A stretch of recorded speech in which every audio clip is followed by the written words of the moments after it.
नमस्कार किसान भाइयों और बहनों, मध्य भारत समाचार के इस अंक में आपका पुनः स्वागत है।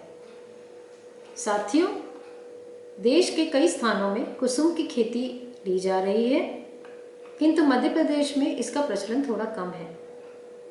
जैसा कि हम सब जानते हैं, कुसुम की खेती का तेल उत्पादन में एक बहुत ही महत्वपूर्ण योगदान है, किंतु इसके जो फूल हैं उनमें औषधीय गुण हैं, जिसे कि चाय की तरह उपयोग कर हम स्वास्थ्य लाभ ले सकते हैं। रबी में सूखे की स्थिति में या कम पानी की स्थिति में भी यह अच्छा उत्पादन देने की क्षमता रखती है। तो हमारे किसान भाई रबी में अंतर्वर्ती फसल के रूप में चना, गेहूं और अलसी के साथ भी इसे उगा सकते हैं और इससे अपनी आमदनी कई गुना बढ़ा सकते हैं। कृषि महाविद्यालय इंदौर द्वारा कुसुम की खेती में कई शोध कार्य किए जा रहे हैं, जिसके बारे में आज हम विस्तार से जानेंगे डॉक्टर मुकेश सक्सेना जी से। कैसे कुसुम की खेती की जाए, कौन सी प्रजातियां बोई जाएं और कौन कौन सी विधियां अपनाई जाए जिससे कि कुसुम की खेती करके अपनी आय बढ़ाई जा सके, इसके बारे में आज के इस अंक में हम विस्तार से जानते हैं। किंतु उससे पहले हम जानेंगे इस सप्ताह के मुख्य समाचार। संसदीय राजभाषा समिति की दूसरी उप समिति ने भारतीय कृषि अनुसंधान परिषद, भारतीय सोयाबीन अनुसंधान संस्थान के साथ 2 मार्च को इंदौर में निरीक्षण बैठक संपन्न की।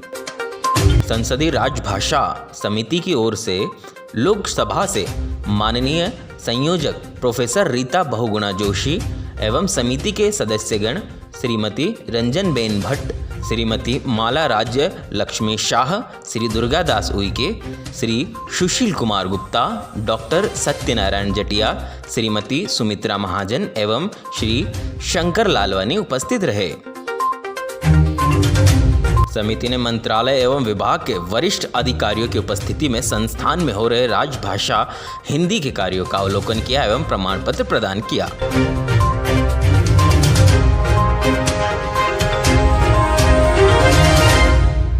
संसदीय राजभाषा समिति की दूसरी उप समिति की निरीक्षण बैठक के दौरान संस्थान के अधिकारियों ने भाग लिया।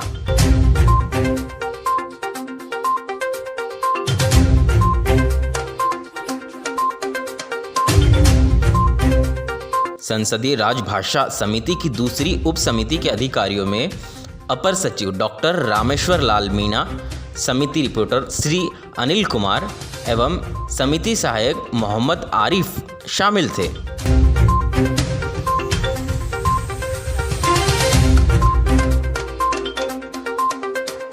संसदीय समिति द्वारा भारतीय सोयाबीन अनुसंधान संस्थान के हिंदी के कार्यों एवं उपलब्धियों का निरीक्षण किया गया।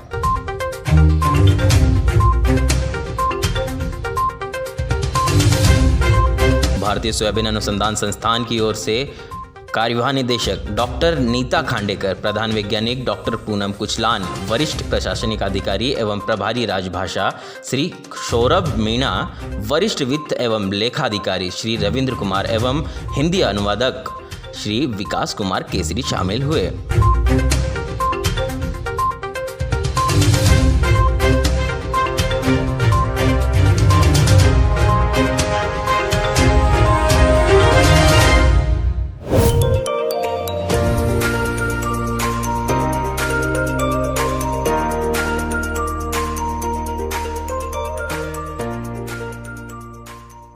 आज हम कुसुम परियोजना में खड़े हुए हैं। ये कुसुम की जो फसल है मध्य प्रदेश में काफ़ी दिनों से प्रयासरत है कि किसानों के खेतों तक जा पाए, और इस महाविद्यालय ने किसानों की ज़रूरत के अनुसार वैरायटियों का निर्माण किया। सबसे प्रथम जो वैरायटी है कुसुम की वो 1984 में बनी, जो कांटे वाली जाती थी। इसमें पत्तियों के ऊपर कांटे थे, जिसके कारण हमारे किसानों ने उत्पादकता तो अच्छी ली, लेकिन कांटों से काफ़ी परेशानी महसूस की। तो इस फसल का सबसे प्रमुख गुण है कि अधिक तापमान में, जबकि हम अन्य फसल को लगाने के लिए तापमान कम होने का इंतज़ार करना पड़ता है। जैसे हम चने की बात करें तो चने के लिए हमें इंतज़ार करना पड़ा कि जल्दी बोएंगे तो हमें विल्ट की समस्या थी, लेकिन ये फसल ऐसी थी जो अधिक तापमान होने के बाद भी हम लगा सकते हैं, क्योंकि इसकी जड़ें टैप रूट सिस्टम है और जो गहरी जाती हैं और हमारे यहाँ इसकी उत्पादकता इसके मुख्य प्रदेश जो महाराष्ट्र और आंध्र प्रदेश हैं उनकी तुलना में बहुत अच्छी थी। आप देखें, लेकिन इसके जो कांटे हैं सूरज की रोशनी की तरफ झुके हुए हैं। तो अगर हम हमारा मुंह पूरब की तरफ खड़े होकर काम करेंगे तो हमें निश्चित है कम समस्या आती है। और सिर्फ पत्तियों के ऊपर कांटे हैं, तने या डगाल के ऊपर कोई कांटे नहीं हैं, ना लीफ के मार्जिन पे। इस तरह से सिर्फ ये लीफ के मार्जिन के ऊपर कांटे हैं। और इसके हम देखें तो फूलों के ब्रेक्स पे कांटे हैं। इससे किसानों को समस्या आई, लेकिन इसका उत्पादन की हम बात करें तो 140 से 45 दिन में ये फसल पक के तैयार होती है, 145 से 148 दिन में, और लगभग 16 से 18 कुंटल दाने का उत्पादन करती है। और इसमें दाने में तेल का प्रतिशत जो है 30% था। हमें उम्मीद थी कि हमारे किसान इस फसल को अपनाएंगे। और अगर हम देखें तो 87-88 में हमारा उज्जैन जो डिवीज़न था, यहाँ पर किसानों ने बहुत उत्साह के साथ इस फसल को लगाया, लेकिन कांटे की समस्या के कारण उन्हें कटाई में समस्या आ रही थी। तो हमारा टारगेट ये था कि किसानों को ऐसी जाति उपलब्ध कराएं जिसकी पत्तियों में कांटों की फ्रिक्वेंसी कम हो या ना हो। तो इस दिशा में प्रयास करते हुए 1990 में हमने एक ऐसी जाति का विकास किया जिसके पत्तियों के ऊपर कोई भी कांटे नहीं थे। ये आप देखें तो इस पे कांटे नहीं हैं। तो ये जाति 1990 में बनी, JSI 7 जवाहर सेफ्लावर इंदौर 7। तो इसको जब हमने कांटे से बिना कांटे की तरफ गए तो निश्चित ही हमारी उत्पादकता में थोड़ी सी कमी आई। ये जो 16 से 18 कुंटल थी, ये 13 से 14 कुंटल पे आ गई। तो हमें इस नुकसान की भरपाई करने की बात आई कि भाई हमारा उत्पादन अगर घटेगा तो किसान को आर्थिक लाभ कम मिलेगा। तो यहाँ पे हमने प्रयास किया कि आप ये फूल देखें तो इसके फूल सफ़ेद दिख रहे थे, ये पीले रंग का फूल दिखाई देता है। और जैसे ही इसमें परागण क्रिया हो जाती है तो ये नीचे आप देख रहे हैं कि लाल कलर दिख रहा है। तो परागण के बाद ये फूल लाल हो जाता है। तो इन फूलों का क्या उपयोग हो सकता है, इस दिशा में प्रयास किए गए। और जब ये प्रयास किए गए तो हमने ये देखा कि इनके फूलों में बहुत अच्छे औषधि गुणों से भरपूर हैं। तो हमने एक प्रयास ये भी किया कि जो बिना कांटे वाली जाति हैं उनमें फूलों को भी अगर हम उपयोग करें तो आर्थिक लाभ हमारा लगभग कांटे वाली फसल के बराबर हो जाएगा।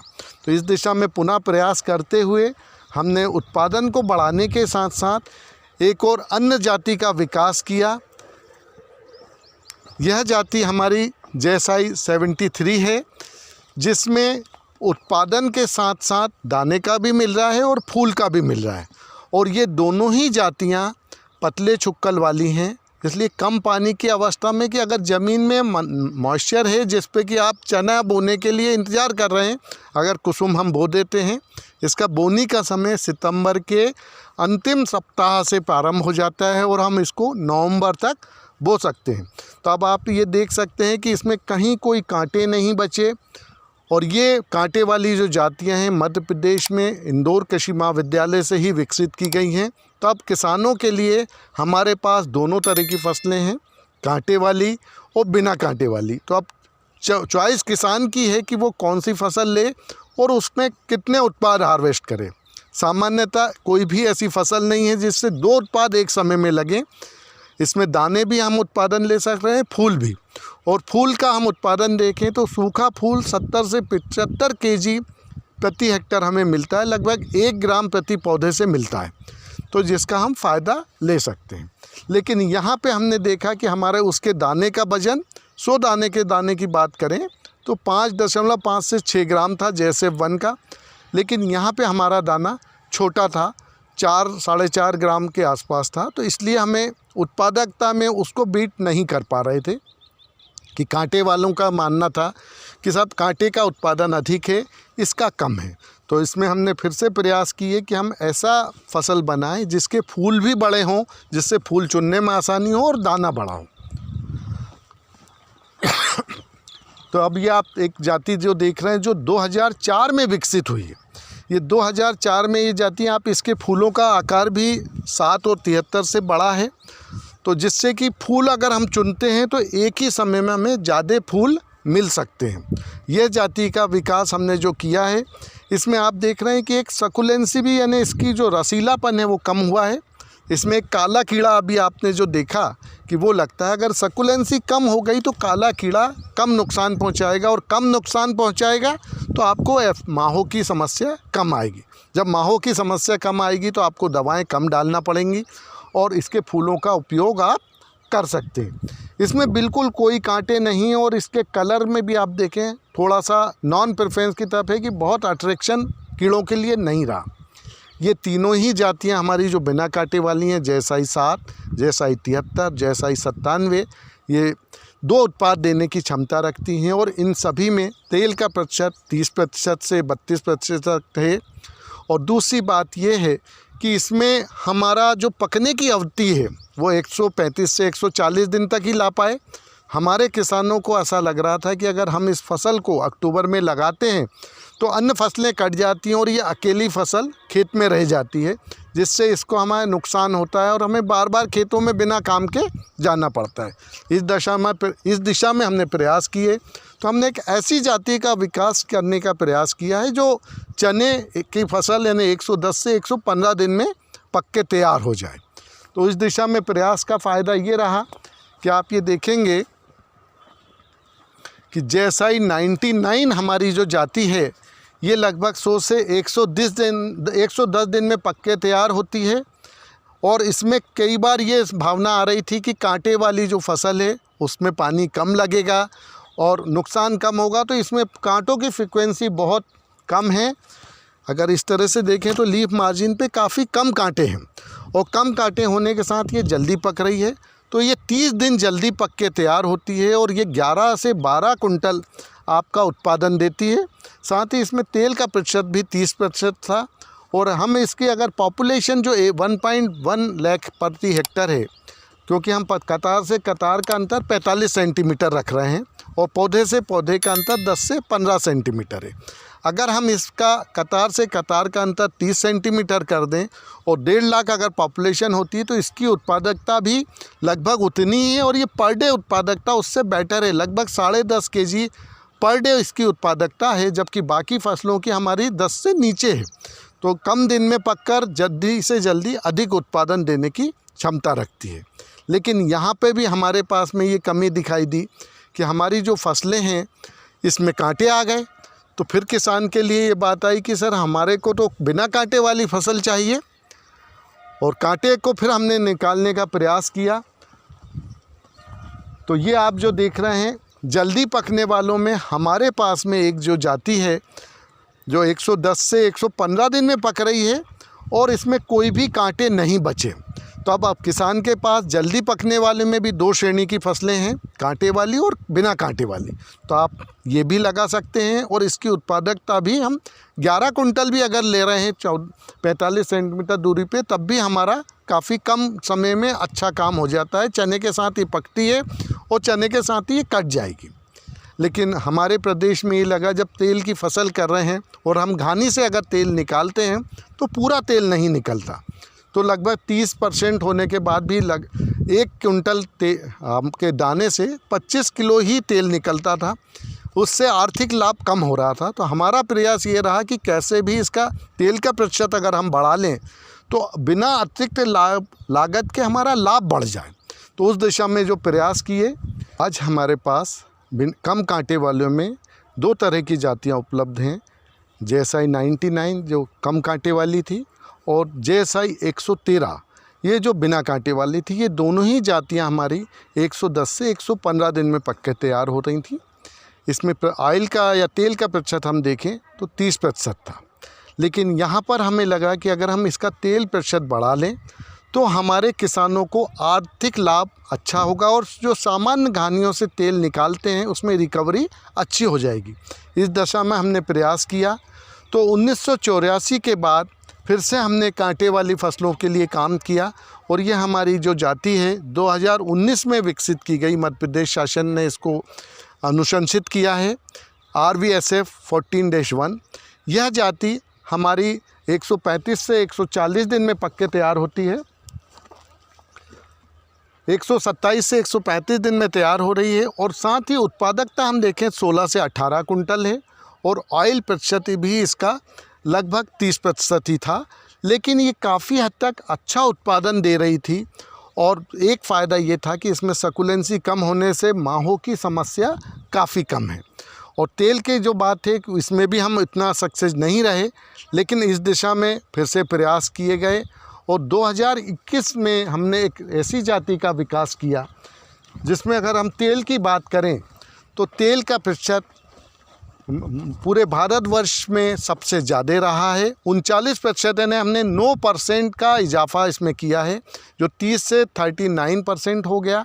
और यह फसल पकने की अवधि भी हम देखें तो 127 से 135 दिन आ गई कि लगभग एक हफ्ता उससे जल्दी पकेगी। और साथ ही इसमें हमारे को जो लगाने की विंडो मिल रही थी कि आप सितंबर से लेके इसको नवंबर तक कभी भी लगा सकते हैं, लगभग 50 दिन का इसका सोइंग का समय हमें इस वैरायटी में मिल रहा है, क्योंकि इसमें कोई भी रोग नहीं आ रहा। और रोग के साथ इसमें हम देखें तो माहों की समस्या काफ़ी कम है। और जब 39% तेल है इसमें, तो लगभग 1 कुंटल अगर दाने को हम घानी में निकालेंगे तो 35 किलो इससे तेल हमें शुद्ध मिल रहा है। और साथ ही 65 किलो हमारी जो खली मिल रही है, उस खली का लाभ ये है कि उस खली का हम बिना फफूंद लगे जानवरों को खिलाने में उपयोग कर सकते हैं। तो अब हम देखें तो हमारे पास कुसुम में अधिक तेल वाली जातियां भी हैं, कम तेल वाली भी हैं, बिना कांटे वाली भी हैं। और बिना कांटे वाली जो जातियां हैं उनके जो दूसरा भाग है सूखे फूलों को अगर हम चुनते हैं तो ये सूखे फूल बहुत ही अच्छे औषधि गुणों से भरपूर हैं। अभी तक हमने जो देखा, हमारी अधिकतर जातियां 127 से 135 दिन में पक रही थी, लेकिन हमारे पूरे प्रदेश में देखें या भारतवर्ष की हम बात करें तो कुछ स्टेट्स ऐसे हैं जिनमें हमें ऐसी जातियां चाहिए जो जल्दी पकें और दाना भी काफ़ी बड़ा हो। तो अगर आप ये देखेंगे तो यहाँ पर कुछ ऐसी जातियां हैं जिनके ब्रेड्स काफ़ी बड़े हैं फूलों के। ये जो कैरेक्टर है दाने का आकार बड़ा करता है। इस दाने के आकार में फ़ायदा ये है कि हमारा जो दाने का वज़न है, 100 दानों का वज़न 5.5 से लेके 6.5 ग्राम है। तो अगर हम देखें तो एक पौधे में कम से कम 15 से 20 कैप्सूला अगर आ रहे हैं तो 15 कैप्सूला भी माने और एक कैप्सूला में 30 दाने माने तो 450 से 450 दाने एक प्रति पौधा मिल रहा है। और 5 ग्राम मिनिमम अगर वज़न है तो एक पौधे से हम 20 ग्राम दाना हार्वेस्ट कर सकते हैं। इस तरह से अगर 1 लाख पौधे हैं तो लगभग 18 से 20 कुंटल का उत्पादन देने वाली यह जाति है, जो हम भविष्य को ध्यान में रखते हुए बना रहे हैं। इसके परीक्षण हम हमारे प्रदेश में और छत्तीसगढ़ 2 स्टेट्स में कर रहे हैं। इस जाति का नाम JSI 125 है। ये एक्स्ट्रा अर्ली कैटेगरी की जाति है, जिसमें कि प्रारंभिक जो रोजेट अवस्था है जिसमें पौधा धीरे बढ़ता है, ये सिर्फ 12 से 15 दिन का रह गया है, जिससे इसकी वेजिटेटिव ग्रोथ तो कम हुई, लेकिन ये जल्दी पक के अधिक उत्पादन देने की क्षमता वाली जाति है, जो भविष्य में हम उपलब्ध किसानों के लिए कर पाएंगे।